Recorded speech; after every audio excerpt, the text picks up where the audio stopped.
The holiday season is here, and as you've heard this half hour, inflation is driving Americans to tip less. And those surveys show many plan to boost gratuities as the year comes to an end. Just ask Home Alone's Kevin McAllister. And there's plenty more where that came from. I don't know why that cracks me up every time, but we're hoping you aren't giving service workers bubblegum tips this holiday season. Elisabeth Buchwald is a personal finance and markets reporter with USA Today, and she's written several articles on the economy and how inflation has changed how Americans tip. Thank you for being with us here. And to start off, we're seeing products and services cost more. So why are tips left out of initial costs in the first place? Well, first off, thank you so much for having me. It's really a pleasure to be here. Tips are a complicated thing. So if we had tips included to begin with, we'd see higher prices. And psychologically, we don't want to see higher menu prices, even though we might end up paying that in the end. I think it's also a matter of who we give tips to. So that has changed throughout the pandemic. People have been more generous with their tips, and they are kind of having this tipping fatigue moment. So with inflation cutting into the cost of living and making just about everything more expensive, they're saying, do I really want to tip 20% right now?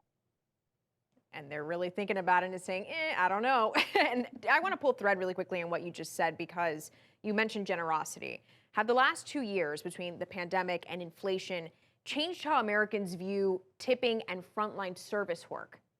It certainly has. We saw in probably the worst days of the pandemic, people really going out of their way to tip delivery workers, service workers, anyone who was putting themselves at a higher risk of getting COVID-19 when they were at home. And it really did boost for takeout orders, which normally people weren't tipping a lot for pre-pandemic. It really boosted that. And some of that still exists, but it's leveling off. Okay, I was going to ask if you've seen it consistently stay and remain, but you're saying it's leveling off, so change there already. What about contactless payments? I mean, has that caused a spike in tips when you don't even meet the delivery driver or person dropping off your food and it's just kind of like popping up on there?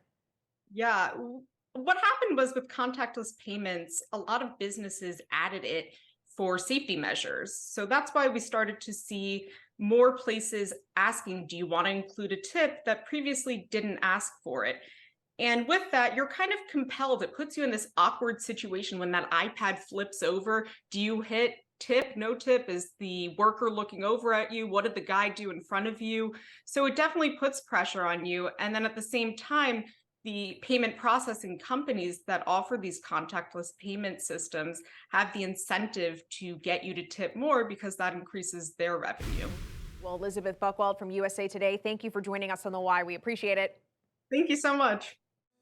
Up next, speaking of the holidays, is your holiday shopping list all checked off? We're finding out why so many of us put it off till the final hours. Behind every story at Newsy, there is the why. The why is where curiosity is intentional, where questions need answers. We examine why this is all happening now. How national news will hit close to home. Giving context to the headlines wherever you are. Because when you ask the why, the world opens up before your eyes. The Why, weeknights at 10, 9 Central, only on Newsy.